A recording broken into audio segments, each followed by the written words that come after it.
as everyone is aware, we here in Tampa, not unlike a number of other cities across the nation, have really been in a housing crisis, both with the inventory and the affordability of our home prices, rents, and everything else. So we have been trying to address that here in the city of Tampa from a number of different angles. And one of the programs that we put into place, thanks to our amazing housing group, back in March of 2022, was a rental and move-in assistance program that we call RMAP. We opened that up to allow individuals to call in to a specific number and apply for that rental assistance and move-in assistance. And we were overwhelmed immediately. We had 500 applications that caused us to close the program at that time and then open up a waiting list. We had 3,500 individuals that were on that waiting list. And so we had to hire temporary workers to make their way through that entire list, not only those that had signed up, but the wait list as well. So almost 4,000 individuals. We were able to make our way through that and provide funding for 200 families in our community that qualified to be able to provide them either the move-in, the mortgage, or the rental assistance. So now we are proud to say and excited to say that we are going to open that program back up. We're going to open up that portal so that individuals will be able to once again apply for this assistance. And as many of you know, we receive the majority of our housing funding that we use to assist our community from the state and the federal government. But the administration, working with City Council, clearly understands the significance of this issue. And so we, for the first time that I can ever recall, have earmarked city funds for this particular program. So we are looking up to $5 million and then looking beyond that to what we can put into these types of programs so that we can help our community get a roof over their head and not have to worry about where that monthly mortgage payment or that rent payment is going to come from. So I'm very, very proud of our team, what they have been able to do to this date and what they're going to do in the future as well. And this program, just to give you some of the numbers of individuals that can qualify for it, a lot of times these types of programs are seen as something that focuses on the bottom of the socioeconomic level, but we're talking about individuals that are looking for workforce housing as well.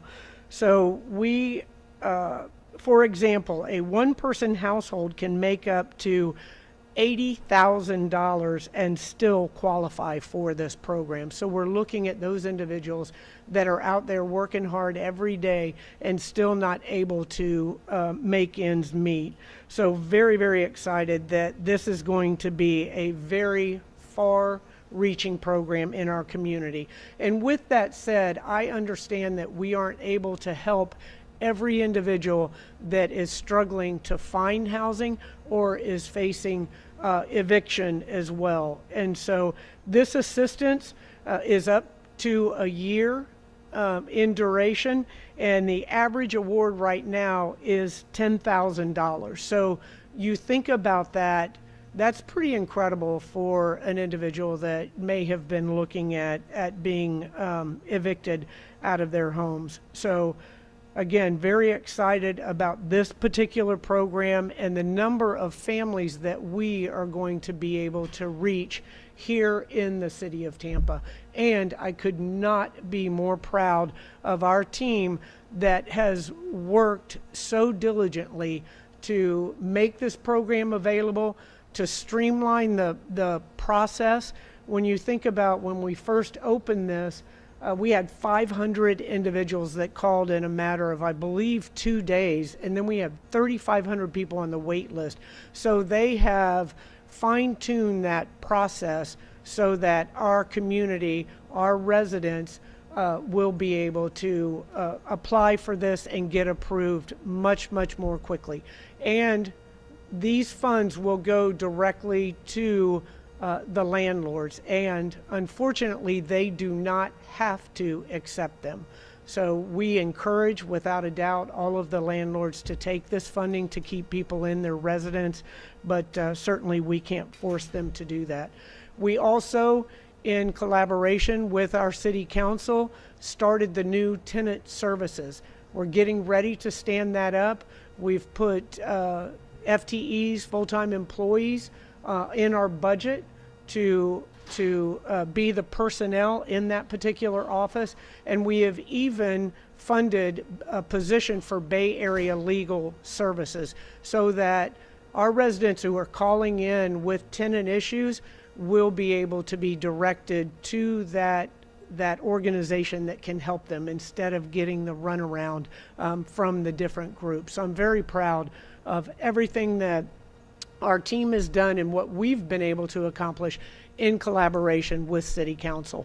And with that, I'm going to call, I know Councilman Goods is here and Councilman Hurtak as well. Both have worked diligently on the housing crisis issue, and I'm going to bring Councilwoman Hurtak up to talk a little more in depth about the Tenant Services program. Thank you. First and foremost, we are incredibly excited to know that hundreds of families are sleeping a little more soundly right now, knowing they have a way to pay their rent bills. And we've heard loud and clear the pleas from our community members who are facing great financial hardships due to rising rental costs. So this new program reflects our joint commitment to help these issues. So we're also very excited to share new details or more details about our new tenant services team. It's going to be a one-stop shop for residents who need housing services and resources. The city will be hiring 2 new staff members to help start this new service. But what I think is kind of a revolutionary thing is we are teaming up with Bay Area Legal Services as part of a $75,000 pilot program to provide renters with a legal assistance for eviction issues and other things.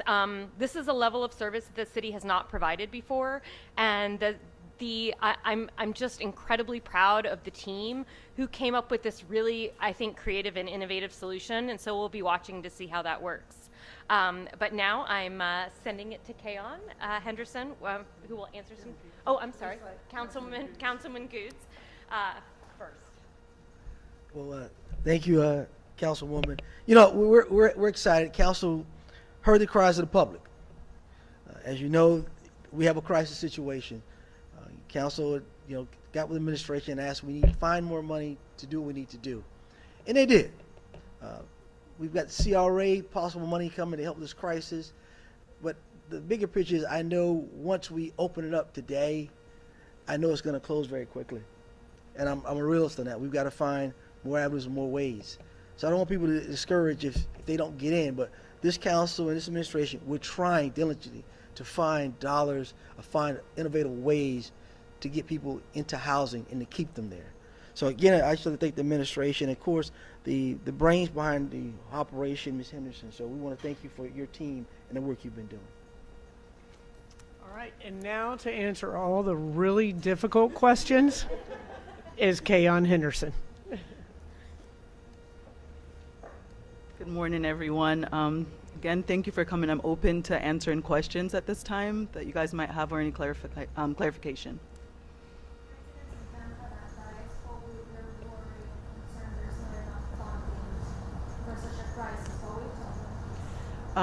Just to kind of piggyback off what everyone said, it's true, we don't have enough funding. We're doing as much as we can. We have about $5 million going towards this. We're also recognizing that there are other programs that are available, such as the R3 program that can pay past due rent. And so we're looking at paying what we can do to move forward. And so we are collaborating and thinking of new and innovative programs every day. So right now we have 5 million, and the last time we closed the program rather quickly. This time we try to be very intentional. Before opening it back up, we have about 11 temporary staff that will work on the applications. One of the things I do want to point out is that we have our applications open on Wednesdays and Thursdays so that people can apply. We'll accept 500 applications weekly, and that gives us enough time also to process the application so people aren't on a long wait time trying to figure out where their application is. And when you're going through the application process, I guess, what are some of the reasons folks would get eliminated outside of having the required documents? So outside of the required documents, not living in the city limits, being really over income might be part of it. The other part is that we're looking for individuals who have a place. And so if the landlord says we won't sign a lease with them, we have no landlord to pay. And so we try to go through the process and really explain to them what it is the program is about and how we can collaborate. Like the mayor said, the landlords don't have to accept that. And if we don't get anything else across, is this really, the housing crisis is a community effort. It's not just on us. It's not just on the tenant. We're really looking for the community to kind of pitch in and realize as we continue to create these services and these programs that we're willing to work with them so that they can accept them to keep people stably housed. And did you say the maximum then that someone can receive is $10,000 over the course of a year? That was the average amount of what persons have received so far. Yeah. Now, is it a commitment of a year, or if someone just needs help with first and last month, is it all individual based on? It really is all individual based. We do move in assistance, so it could be a situation where they need the security deposit. Just thinking about someone who's making $80,000, and when we put things into perspective, realizing that that could be a nurse, that could be a firefighter, police officer who just needs some assistance to get in, and they need first and last as a security deposit, but they can pay moving forward. That's a possibility also. And you said, and you may not know the answer to this, but my money is green. I don't know if you guys' money is green. What would be a reason a landlord would not want to accept this program? I mean, we're in interesting time for sure. The housing crisis, it's like I've never seen it before. It's the best I could say. You know, we have some landlords who might want to turn their unit over and increase the rent even more than what that tenant can afford, which is why I continue to push. It really is a community effort. We really need to look at every situation, look at our residents, look at our citizens, and realize we all have some part in this and we can help. Do you think with the hurricane where people are going to be applying, do you have any plans in mind for this happening? I'm not sure the hurricane would have impacted more people applying necessarily. I think the fact that we're reopening it since March, more people will apply. We've already received applications started. I think we had about 10 submitted, and we still had 18 in process as of 10 o'clock this morning when I was coming out. So we've certainly had the words out and people are applying.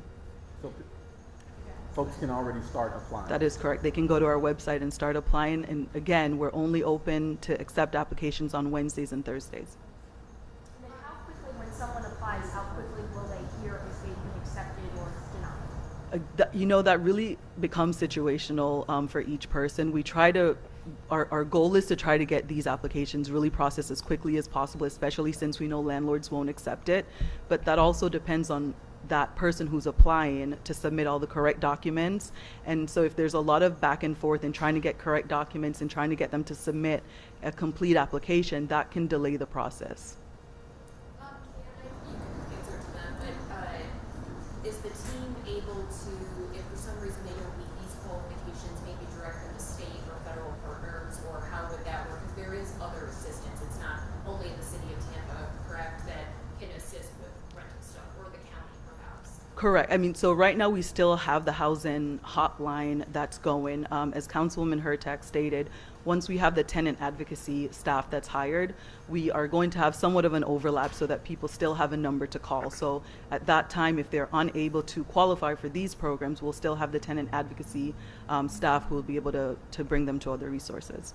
And since you guys have done this before, what's been the feedback from the community? We've certainly had a lot of grateful persons who have benefited from this. I mean, if not for this program, someone might not have been stably housed. So we've certainly had a lot of good, positive feedback. Any additional questions, guys? Maybe just Mayor, what is your message to landlords right now? Yeah, that's what I was coming up here to sort of finish out here. First of all, I want the community to know that we understand that we are in a housing crisis and what that means to individuals who are facing eviction or aren't able to afford their rent, and we are doing everything that we can to address those issues. I want to recognize the team effort between the administration and the city council to provide the funding that we can for this crisis, and also once again recognize Kayon Henderson and her team. I tell you, their heart for this issue and all housing issues is just simply incredible. They work so hard to be able to help everyone that comes to us, and that's one of the reasons that the Tenant Advocacy Office has been stood up, because people are just getting the runaround, and here you are facing eviction or not able to make that rent, and then you call and you just get referred from one place to the next. So we want to ensure that our community has a one-stop shop and that we can get them the assistance that they need. And lastly, as I have said before, to the landlords out there, remember, just because you can doesn't mean that you should. Do not take advantage of individuals that are doing the best they can to keep a roof over their head by expecting exorbitant down payments and raising your rent to levels that you know is unfair. So please, we are all in this together in the city of Tampa, and please do your part and be a responsible landlord, as the majority of the landlords in our community have been and will continue to be. So thank you all very much.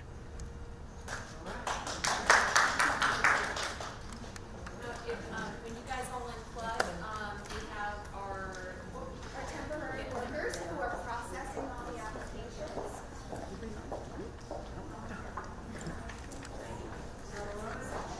Good job.